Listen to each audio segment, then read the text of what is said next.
میں دوبارہ خوش آمدید خواہشات. اگر آپ 28 مئی 1998 میں چلے جائیں اور اس وقت کو دیکھیں جب پاکستان ایٹمی دھماکہ کر رہا تھا اور ہم نیوکلیر پاور بننے کی کوشش کر رہے تھے، تو اس وقت کیوں محسوس ہوتا تھا کہ ڈاکٹر عبدالقدیر صاحب کے خلاف کوئی کمپین کی جا رہی ہے اور یہ ثابت کرنے کی کوشش کی جا رہی ہے کہ اس بڑے پروجیکٹ میں جس میں پاکستان کو پرائیڈ بھی ملا، اس میں ڈاکٹر عبدالقدیر صاحب کا اتنا حصہ نہیں تھا. ڈاکٹر صاحب، آپ محسوس کرتے ہیں کہ آپ کے خلاف اس وقت ایک کمپین ہو رہی تھی اور کون کر رہا تھا؟ دیکھیے، میں آپ کو بتاؤں، بات کھلی لگے گی بری لگے گی. میں مہاجر تھا، میں نہ ایتھیسین تھا، نہ میں راوین تھا، نہ میں جاٹ تھا، نہ یہ تھا نہ وہ تھا. تو لوگوں نے مجھے کبھی اس طریقے سے قبول نہیں کیا. صرف قبول اس لیے کیا جو محبت ہے لوگوں کی، میں نے یہ کام کیا.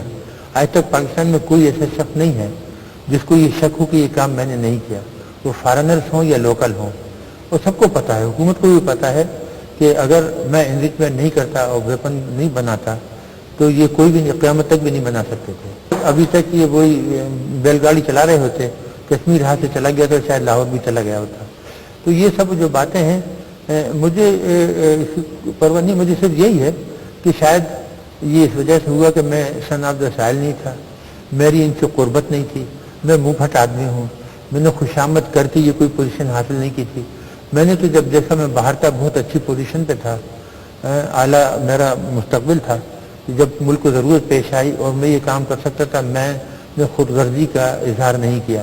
میں نے یہ نہیں سوچا کہ جی میں یہیں بیٹھوں، مجھے کیا پڑی ہے، یہیں سے بیٹھ کے تھوڑی سی مدد کر دو، کاغذ بھیج دو، کرتے ہیں تو کریں ورنہ جہنم میں جائیں. نہیں، ہم نے اپنی کشتیاں جلا دی، یہیں آ گئے. حکمراں طبقہ جو ہے وہ ان کے لیے میں خطرہ ہوں، سمجھے، کیونکہ میں منہ پھٹ آدمی ہوں. میں غلطیوں کی طرف اشارہ کر دیتا ہوں، میں ٹونک دیتا ہوں.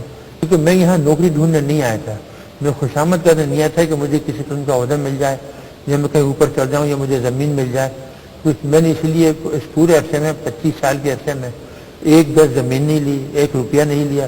اور جب میں ریٹائر ہوا 25 سال کی سروس کے بعد تو میری پینشن تھی 4,467 روپئے. آج کتنی ہے؟ 25 سال کے بعد اس وقت 25,000 ہے.